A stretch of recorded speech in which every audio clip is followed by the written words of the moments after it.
ये वीडियो में हम 3 ऐसी चीज़ें जानने वाले हैं जो नेगोशिएशन में हमें काफ़ी काम में आएगी, और इससे हम ये भी जान पाएंगे कि सामने वाला सच कह रहा है कि झूठ कह रहा है या फिर कोई तुक्का लगा रहा है। तो सबसे पहली चीज़ जो हम जानने वाले हैं वो है बॉडी लैंग्वेज। बॉडी लैंग्वेज से भी हम काफ़ी सारी चीज़ें जान सकते हैं कि सामने वाले के दिमाग में एक्चुअली चल क्या रहा है। इसके लिए एक रूल है, द 7-38-55 रूल। 7-38-55 रूल में ऐसा है कि आप जो कुछ भी कहना चाहते हैं वो बात में 7% ही वो चीज़ है कि आप एक्चुअली जो कह रहे हैं, यानी आपका जो कंटेंट है वो सिर्फ 7% इम्पॉर्टेंट होता है। जो 38% इम्पॉर्टेंट होता है वो है आप कैसे कह रहे हैं, यानी कि आपका टोन, आपका बोलने का तरीका। आप काफ़ी एकदम फास्ट बोल रहे हैं या फिर आप एकदम स्लो बोल रहे हैं, आपका टोन कैसा है, आपका टोन एसर्टिव है कि नहीं यही होने वाला है, या फिर आपका एकदम माइल्ड टोन है, जो लेट नाइट जो एफएम में जो आरजे होते हैं उनके जैसा वॉइस है जो काफ़ी स्लो है, ताकि सामने वाला भी आपका सारा बात समझ सके। तो ऐसे आप किस टोन में बोल रहे हैं ये 38% मैटर करता है, और जो 55% मैटर करता है वो है आपका बॉडी लैंग्वेज। आपका बॉडी लैंग्वेज आपसे ज़्यादा बोलता है। इसीलिए एक चीज़ सही कही जाती है कि उस आदमी पे कभी भरोसा मत करो जो चेहरे से हंस रहा है लेकिन उसका पेट ना हिल रहा हो। तो ये इससे हमें पता चलता है कि बॉडी लैंग्वेज का क्या इंपॉर्टेंस है।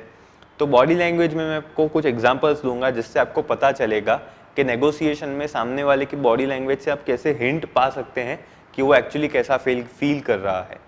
सपोज सामने जो नेगोशिएशन में बैठा है वो ऐसे मतलब हाथ क्रॉस करके ऐसे थोड़ा बैठा हुआ है और आपके सामने ऐसे मतलब तीखी नज़रों से देख रहा है, तो आपको लगेगा कि ये एक्चुअली है ना, ये हमें अपोज करेगा या फिर ये हमारे कंटेंडिंग वाले मूड में है, यानी कि हम जो भी कहेंगे ये उसके ऑपोजिट ही कुछ निकालेगा। तो ये आपको एक नेगेटिव रेड अलर्ट दिखेगा वहाँ पे कि ये आदमी से बच के रहना है या फिर इसको खास संभाल के रखना है।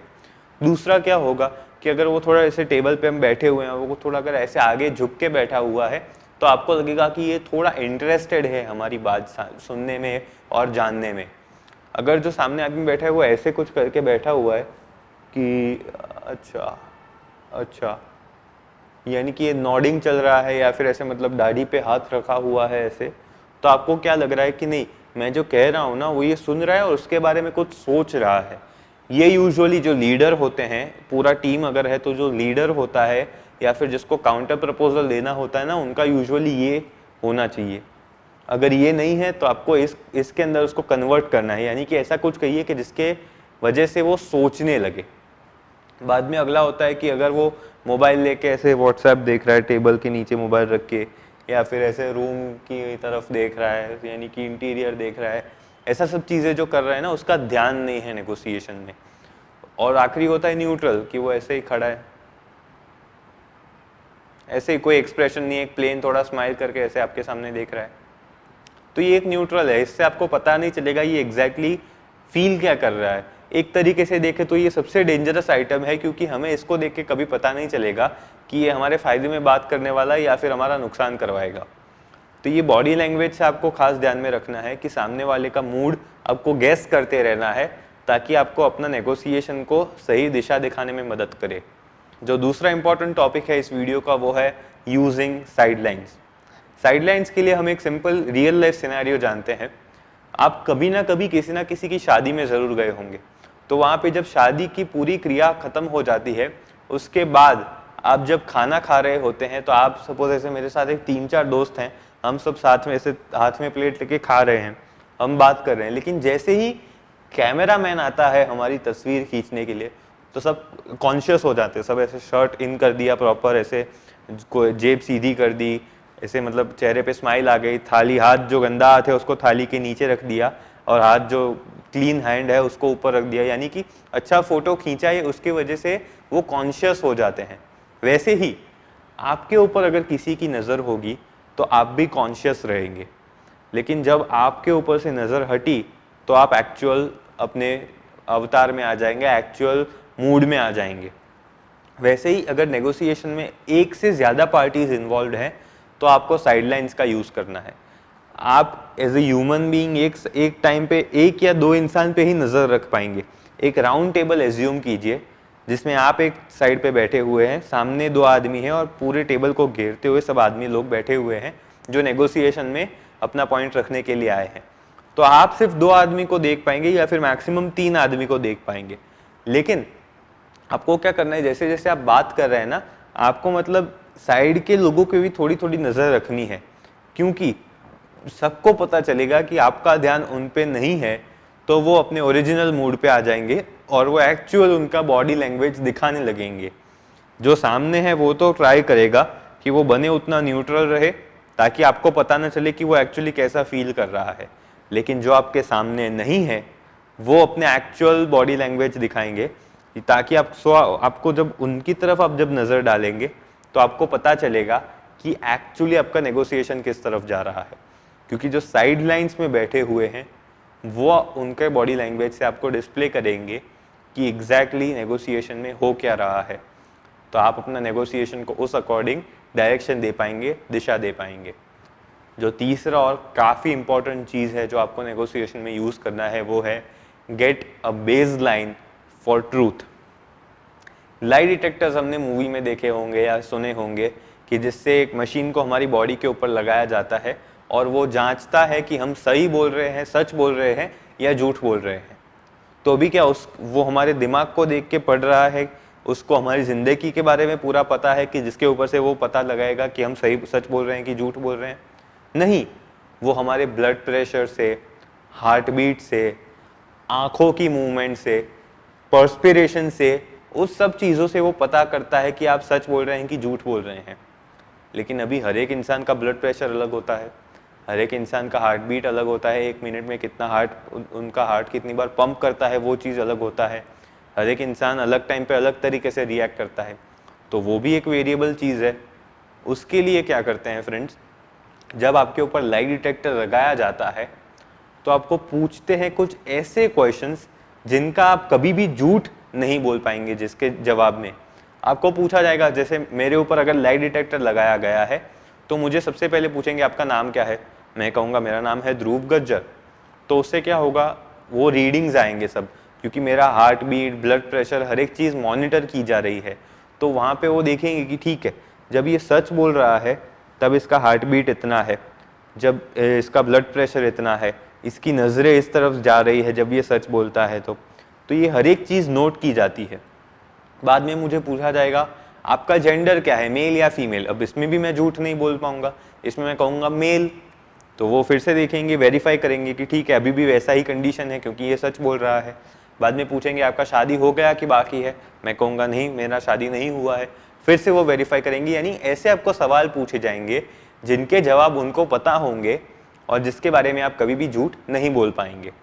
तो इससे क्या होगा, एक बेस लाइन मिलेगा कि ये आदमी जब सच बोलता है तब इसका हालत ये होता है, ये ब्लड प्रेशर होता है, ये हार्ट बीट इनका इतना होता है, इनकी नज़रें इस तरफ से मूव करती है, इनका बॉडी लैंग्वेज ऐसा होता है। ये सब चीज़ वो एनालाइज करते हैं। तो जब उनको एक बेसलाइन मिल जाएगा कि आप सच जो बोल रहे हैं वो इस तरीके से आप बोल रहे हैं, आपका बॉडी का सिचुएशन ये होता है, उसके बाद आपको वो क्वेश्चंस पूछे जाएंगे जिनका एक्चुअली आपको टेस्ट देना है। यानी कि जिन क्वेश्चंस का आपको सच या गलत आप कौन सा जवाब दे रहे हैं वो चेक करना है, वो क्वेश्चंस आपको एक बेसलाइन बनने के बाद ही पूछे जाएंगे। तो उससे क्या होगा, जब आपको पूछेंगे और आप सच बोलेंगे तो आपका बॉडी का जो कंडीशन है वो वैसा ही होगा जैसे एक्चुअली आपने जब सच बोला था तब था। और जैसे ही आप झूठ बोलेंगे तब कोई ना कोई फैक्टर में, या तो आपके बोलने के तरीके में, या फिर बॉडी लैंग्वेज में, या फिर ब्लड प्रेशर में, हार्ट बीट में, कहीं ना कहीं कोई डेविएशन आएगा जिसकी वजह से वो मशीन पकड़ लेगा कि आपने झूठ बोला है। तो इस तरीके से लाई डिटेक्टर्स काम करते हैं। अभी ये टेक्नोलॉजी को आप नेगोशिएशन में कैसे यूज़ करेंगे। नेगोशिएशन में आपको क्या करना है, जब आप मिलते हैं तब आप हाय हेलो करते हैं। तो आप जैसे ही जाते हैं कि sir hello my name is Dhruv, आपका नाम, तो वो कहेगा कि सपोज मेरा नाम रमेश। तो आपको पता चला कि जब वो सच बोल रहा है तब उसका कैरेक्टरिस्टिक ये होता है, वो इस तरीके से बोलता है। बाद में आप पूछे कि सर आपका पोजीशन क्या है, आपका डिसीजन क्या है, आपका अथॉरिटी क्या है कंपनी में, यानी जो चीज़ें आपको पता है ना वो चीज़ें उसको पूछिए ताकि वो उसके जवाब दे और आपको एक बेस लाइन मिले कि नहीं ये बंदा जब सच बोलता है तो ये इसका बॉडी का लैंग्वेज इस तरीके का होता है, इसका आवाज़ इस तरीके का होता है, ये नज़रें मिला के सच बोलता है। तो ये सब चीज़ें आपको पता चलेगी तो आपको एक बेस लाइन मिलेगा कि सच ये जब बोलता है तब ये इस तरीके से बोलता है। बाद में नेगोशिएशन में अगर उसकी नज़रें हटी और वो आपसे डायरेक्ट आई कांटेक्ट नहीं मिला रहा है और वो कहीं और देख के बात कर रहा है तो आपको पता चलेगा कि नहीं ये जब सच बोलता था तब तो नज़रें मिला के बात करता था, अब ये क्यों नज़रें चुरा रहा है, यानी कि इसने ये जो पॉइंट कहा है इसमें कोई ना कोई प्रॉब्लम है या कोई ना कोई फॉल्ट है जो मुझे और जानना चाहिए इसमें। तो इससे आपको पता चलेगा कि ये झूठ बोल रहा है या फिर इसने कोई तुक्का लगाया है। सच और झूठ में एक और इफेक्ट है जिसको कहते हैं पिनोक्यो इफेक्ट। पिनोक्यो का कहानी हमने शायद जब हम बच्चे थे तब सुना था कि पिनोक्यो एक खिलौना था जिसके अंदर जान आ गई थी, लेकिन उसको एक ऐसा भी श्राप था कि वो जब भी झूठ बोलेगा तब उसकी नाक लंबी हो जाएगी, जितना वो ज्यादा झूठ बोलेगा उतना उसका नाक लंबा होता जाएगा। तो ये इफेक्ट हम रियल लाइफ में भी देखते हैं। एक सिंपल एग्जांपल लेते हैं फ्रेंड्स। एक लड़का है जो पहली बार एक 2 व्हीलर लेके घर से बाहर अकेला निकला है और उसका एक्सीडेंट हो गया। अब उसने घर पे आके बताया नहीं है कि 2 व्हीलर का एक्सीडेंट हो गया है और उसको इतना डैमेज हुआ है, तो घर पे आके बताया नहीं है। लेकिन अगली बार जब वो और उसके मॉम निकलते हैं और उसके मॉम को दिखता है कि एक्चुअली 2 व्हीलर को डैमेज हुआ है, और लड़का तो अब कह नहीं सकता कि एक्चुअली मेरा एक्सीडेंट था, तो मॉम कहेगी ये डैमेज क्यों हुआ, 2 व्हीलर को ये डैमेज क्यों हुआ है। तो बेटा क्या करेगा, बचने के लिए बहाने बनाना स्टार्ट करेगा। पिनोक्यो इफेक्ट, यानी कि जब नाक लंबी होती है पिनोक्यो की, वैसे ही जब आप झूठ बोल रहे हैं तब आपको ज्यादा शब्दों की जरूरत पड़ेगी। आपको बाय डिफॉल्ट ही आप ज्यादा बोलने लगेंगे जब आप झूठ बोल रहे हैं। तो इस केस में बच्चा क्या कहेगा, मॉम वो कल बंदर आए थे तो शायद बंदर कूदा होगा, उसकी वजह से ये घिस गया होगा, या फिर इन्होंने ये जो हमारे नेबर हैं उनको पार्क करना नहीं आता है, इन्होंने शायद घिस दिया होगा, या फिर सोसाइटी में जो बच्चे खेलते हैं क्रिकेट खेलते हैं तो शायद उनका बॉल यहाँ पे लग गया होगा। तो ऐसे वो बच्चा ज़्यादा बोलने लगेगा, वो हाइपर एक्टिव हो जाएगा और खुद को इनोसेंट प्रूव करने के लिए ज़्यादा बोलने लगेगा। तो ये भी एक पिनोक्यो इफेक्ट कहा जाता है। इससे भी आप जान सकेंगे कि सामने वाला सच बोल रहा है कि झूठ बोल रहा है। अगर पॉइंट क्लियर हो गया उसके बाद भी सामने वाला ज़्यादा समझा रहा है तो यानी कि कोई ना कोई फॉल्ट है, कोई ना कोई तुक्का लगाया है उसने, या फिर पॉइंट के अंदर कोई ऐसा चीज़ है जो छुपा रहा है, या फिर कोई ऐसा पॉइंट है जिसके बारे में वो झूठ बोल रहा है। तो पिनोक्यो इफेक्ट के लिए भी आपको ध्यान रखना है। अगर उसको ज़्यादा वर्ड्स का ज़रूरत पड़ रहा है, ज़्यादा लंबे सेंटेंसेस बना रहा है, ज़्यादा एक्सप्लेन कर रहा है, ज़रूरत से ज़्यादा ही हाइपर एक्टिव होके बात कर रहा है, तो ये पिनोक्यो इफेक्ट के साइंस हैं जिसको आप ट्रिगर करेंगे तो शायद वो झूठ भी बोल रहा है, ये आपको पता चलेगा। तो ये 3 चीज़ें आपको ध्यान में रखनी है। सबसे पहला था आपको बॉडी लैंग्वेज पे ध्यान रखना है। सेकंड, आपको साइड लाइंस का इस्तेमाल करना है, जो ऑफ फोकस जिन पे ध्यान नहीं है उन लोगों पे भी ध्यान रखना है ताकि आपको पता चले। और तीसरा था आपको बेस लाइन फॉर ट्रूथ खड़ी करनी है, जिसके अंदर हमने देखा कि लाई डिटेक्टर्स कैसे काम करते हैं और आपको पिनोक्यो इफेक्ट का कैसे इस्तेमाल करना है ये जानने के लिए कि सामने वाला सच बोल रहा है कि झूठ। Thank you so much for watching.